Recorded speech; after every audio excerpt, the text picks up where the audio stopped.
Noun में noun के प्रकार, नाउन क्या होता है और नाउन पहचानने की एक तरीके का मैंने डिस्कशन किया था। आज जो दूसरा डिस्कशन होना है उसमें मैंने दो मेथड्स की चर्चा की थी, जो कि मैंने उस वीडियो में आपको एक मेथड्स डिस्कस कर दिया था।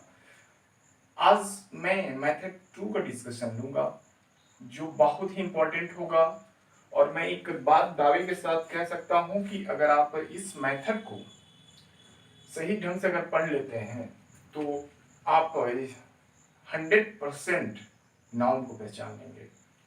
अभी सफिक्स मेथड में कुछ चीजें फेल करती हैं, लेकिन ये मेथड बिल्कुल कंप्लीटली आपको इसका सलूशन प्रदान कर देगा। तो ये चीजों को ध्यान रखें। और आज मैं चर्चा करूंगा कि व्हाट, हु और हुम मेथड से हम नाउन को कैसे पहचानें। लेकिन एक चीज आप लोगों को मैं और कहना चाहूंगा, आप लोगों से रिक्वेस्ट है कि इस समय कोरोना अपनी चरम पे पहुंच चुका है, तो आप लोगों को ध्यान क्या रखना है, चीजें अपने आप खुद रखें। अगर आप अपने को सचेत रखते हैं, अपने को बचाते हैं, तो अपने परिवार को बचाएंगे, परिवार बचेगा, समाज बचेगा, समाज बचेगा तो देश बचेगा। इसी तरह से चीजों को आपको करना है। इसमें करना क्या है, आप थोड़ा सा सावधानी बरतें, मास्क, सैनिटाइजर, साबुन से लगातार हाथ धोते रहें। चीजें आसान हैं, लेकिन डिसिप्लिन फॉलो करेंगे तभी होगा। कठिन काम कुछ भी नहीं करना है इसमें कि बहुत कठिन काम करना है कि पत्थर तोड़ देना है, कुछ ऐसा कुछ काम नहीं करना है। बहुत आसान आसान छोटे छोटे काम करने हैं। सोशल डिस्टेंसिंग मेंटेन करें, चीजें ठीक हो जाएंगी। आज नहीं तो कल चीजें आसान लगने लगेंगी। महामारी आती है तो परेशान तो करेगी, लेकिन ऐसा नहीं है कि पूरी दुनिया खत्म हो जाएगी। तो आप इस चीज से निश्चिंत होकर गवर्नमेंट की दी गई एसओपीज को क्या करें, फॉलो करें, चीजें ठीक हो जाएंगे। तो चलिए आज मैं जो चर्चा शुरू करूंगा कि how to recognize noun by who, whom and what method. तो सबसे पहले मैं कुछ एग्जांपल यहाँ पर आपके लिए फॉर्म करूंगा। उसके बाद हम लोग क्या करेंगे, साथ साथ चीजों को करते चलेंगे कि मतलब किस तरह से आप पहचानते हैं नाउन को।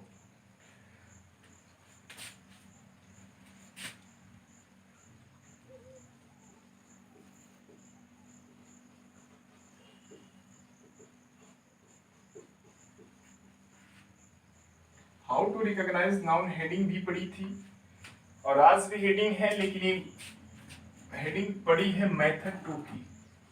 किसकी है? मेथड 2। मेथड 2 में क्या होता है इसको समझ लीजिए कैसे आप। Who, whom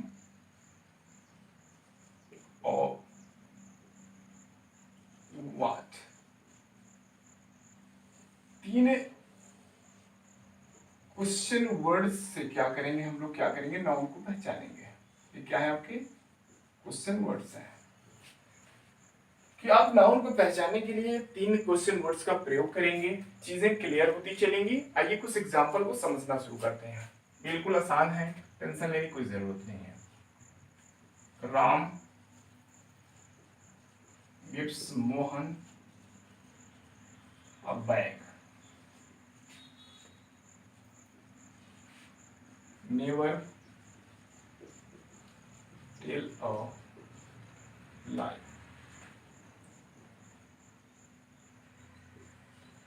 Always speak the truth. Ram goes to a station.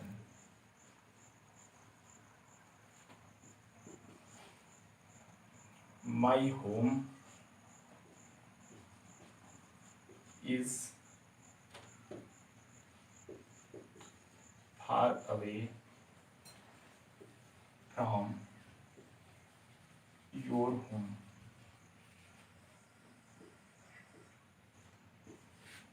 Ram stay at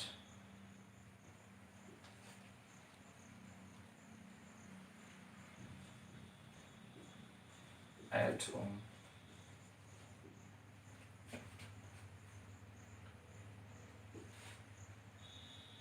the committee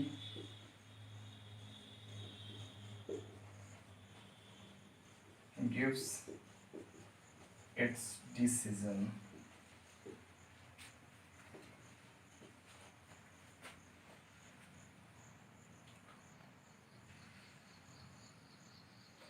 तो ये कुछ छोटे छोटे आपके 8 एग्जाम्पल्स हैं।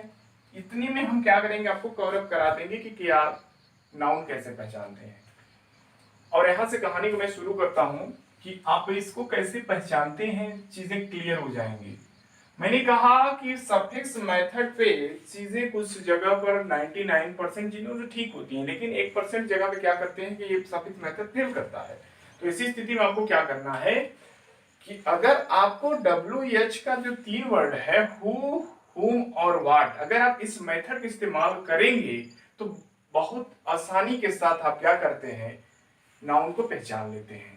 तो आइए समझने का प्रयास करते हैं। राम गिव्स मोहन अ बैग। अब देखें यहां वर्ब से थोड़ा चेक करना शुरू करें। देता है तो क्या देता है, क्या देता है भाई, व्हाट से आंसर मिला बैग में। तो इसका मतलब एक बात तय हो गई कि आपका क्या है, आपका नाउन है। बैग कौन देता है, कौन मतलब राम। तो राम का आंसर किससे मिला, हु से मिला, तो राम भी क्या हो गया, नाउन। किसको देता है राम, मोहन को देता है, तो ये आपका हुम हुआ। तो इसका मतलब एक बात तय हो गई कि ये तीनों जो वर्ड हैं आपके क्या हैं, नाउन है। आपको तो ऐसे पता है बेसिकली, लेकिन एक रूल के हिसाब से अगर चीजों को समझें तो बहुत आसान हो जाता है चीजें। कि अगर आपने राम जानते हैं तो आपको क्लियर है कि चलो भाई ठीक है कि राम नाउन है, ठीक है, और बैग भी नाउन है, मोहन भी नाउन है। लेकिन चीजें फंस जाती हैं जब थोड़ा सा एडवांस स्तर पे जाते हैं तो फंसने लगेंगे। आइए थोड़ा सा और आगे देखें। Never tell a lie. Never मतलब कभी नहीं बोलना चाहिए, क्या क्या नहीं बोलना चाहिए, व्हाट, झूठ। क्या नहीं बोलना चाहिए, झूठ। तो लाई क्या हुआ आपका, ये भी आपका नाउन हो गया। यहां तक बात समझ में आ रही है। ऑलवेज मतलब हमेशा, स्पीक मतलब बोलना, क्या बोलना चाहिए, ट्रूथ बोलना चाहिए। क्या बोलना चाहिए, किससे आंसर मिल रहा है, व्हाट से मिला। जब व्हाट से मिला तो इसका मतलब ये क्या हुआ आपका, ये भी आपका नाउन हो गया। बात क्लियर हुई। तो ट्रूथ भी आपका नाउन हुआ। ध्यान रखिएगा टीएच जब सफिक्स किया जाता है तो वो शब्द नाउन ही होता है, ठीक है। टीएच जब सफिक्स होता है तो क्या होता है, नाउन होता है। Ram goes to station. Station कौन जाता है, राम। तो राम तो आपका नाउन हुआ। अब आपको मैंने क्या किया था कि सफिक्स मेथड में एक चीज मैंने बताई थी कि जब TION आ जाए ना तो क्या हो जाता है, नाउन हो जाता है। क्या हो जाता है, नाउन हो जाता है। लेकिन एक बात बताइए, स्टेशन नाउन है, स्टेशन यहां पर नाउन है। तो ऐसी स्थिति में लोचा हो जाता है, समझ नहीं आता। लेकिन अब यहां देखिए, राम जाता है। अब यहां चेक करना है हु, हुम और व्हाट। अब तीनों में से अगर आंसर है तो नाउन है, अगर नहीं है तो नाउन नहीं है। तो station, Ram goes to station, who नहीं, व्हाट नहीं, हुम नहीं। तो इसका आंसर किससे मिल रहा है, कहां जाता है, राम कहां जाता है। तो वेयर आ गया। वेयर जब आता है तो ध्यान रखिए ये वेयर से निकलने वाला शब्द आपका एडवर्ब हो जाता है। और एक प्रकार आप पढ़ेंगे एडवर्ब ऑफ प्लेस। क्या पढ़ेंगे, एडवर्ब ऑफ प्लेस। चीजों को समझना बहुत इंपॉर्टेंट है कि शब्द का प्रयोग वाक्य में कैसे किया गया है। How to use word in a sentence, then you clear the sentences या पार्ट्स ऑफ स्पीच। जब आप बिल्कुल क्लियर कर लें कैसे इस्तेमाल हुआ है, बिल्कुल स्पष्ट हो जाए, तब क्या करें, आप चीजों को अलग करने का प्रयास करें किस पार्ट्स ऑफ स्पीच से संबंध रखता है या बिलोंग करता है। तो यहां पर देखिए यही स्टेशन जो आपका क्या हुआ, TION होने के बावजूद भी क्या हो गया, एडवर्ब हुआ। आगे देखिए, माई होम, माई होम मेरा घर, फार अवे योर होम मेरा घर तुम्हारे घर से दूर है। तो पूछेगा कि तुम क्या सेंसर मिल रहा है ना, क्या दूर है, तो मेरा घर। तो ये होम जो हुआ, तो ये आंसर किससे मिला, व्हाट से मिला। जब व्हाट से मिला तो ये आपका क्या हो गया, नाउन हो गया। अब देखिए ये भी तब क्या होगा, नाउन ही होगा। आगे देखिए, राम स्टेड एट होम, रुका था राम कहां, अपने घर। कहां रुका, अब यहां आगे लफड़ा, होम में कहां आ गया, वेयर सेंसर देने लगा, कहां रुका, घर रुका, यहां एडवर्ब हो गया। क्या हो गया, एडवर्ब हो गया। एक चीज आप समझ गए होंगे कि कोई भी शब्द को सेंटेंस में इस्तेमाल करने के बाद ही एनालिसिस किया जा सकता है कि इस पार्ट्स ऑफ स्पीच से बिलोंग करता है, नहीं तो मिस्टेक हो जाएगा। आप एक चीज देख रहे होंगे कि यही जो होम है यहाँ क्या है, नाउन है, और यही जो होम है यहाँ क्या है, वो एडवर्ब हो गया। बात क्लियर है। Committee gives it decision, committee कौन सा नाउन हो गया, कौन निर्णय देता है, कमेटी देती है। तो ये हु से आंसर मिला, तो हु से मिला तो क्या हुआ आपका, नाउन हुआ। क्या दिया, निर्णय दिया, तो डिसीजन क्या हो गया, नाउन हो गया। और एक तरीका आपको सफिक्स यहाँ काम कर रहा है, ऐसा योयन भी आता है तो क्या होता है, नाउन होता है।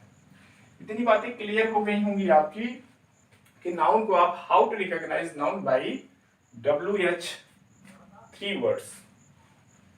कौन कौन से, हु, हुम और व्हाट। तीनों अगर शब्दों से कोई आपको उत्तर मिल जाए तो आप ये बात स्पष्ट रूप से समझ लें कि आपका ये शब्द क्या है, नाउन ही है। अगर वेयर से मिलता है तो ध्यान रखें वह एडवर्ब ऑफ प्लेस होगा, इस चीज की गारंटी हमारी है। आप इस चीज को समझ के रखें। यहां तक की बातें आपको क्लियर हो गई। और चीजों को मैं समझा देता हूं कुछ, जैसे एक एग्जांपल और देख लीजिए, राम गोज टू स्कूल। अब एक राम जाता है, कहां जाता है, अब स्कूल देखिए, स्कूल आप नाउन बोल देंगे गलत हो जाएगा, लेकिन यहां नाउन नहीं है, क्या है आपका, एडवर्ब है। The school is between village, school मध्य में है, कहां, क्या मध्य में है, स्कूल। तो आंसर किससे मिला, व्हाट से मिला, तब यही स्कूल क्या हो गई, नाउन हो गई। क्यों हो गई, क्योंकि आंसर किससे आया, क्या से आने के कारण ये आंसर आपको मिला हुआ है, इसलिए हो गया आपका नाउन। जब वेयर से मिले तो एडवर्ब, जब व्हाट से मिले, हु से मिले, हुम से मिले तो आपका क्या होगा, नाउन। आज की चर्चा मैं यहीं पे समाप्त करूंगा। ये आर्टिकल मैं बड़ा नहीं कर रहा हूँ, इसमें चीजों को मैंने, प्लान तो यही था कि आपको जेंडर भी पढ़ाया जाए, लेकिन जेंडर को मैं अलग टॉपिक बना के डालूंगा वीडियो। आज बस इतना ही, धन्यवाद। देखते रहें इंग्लिश विद विपिन मिश्रा।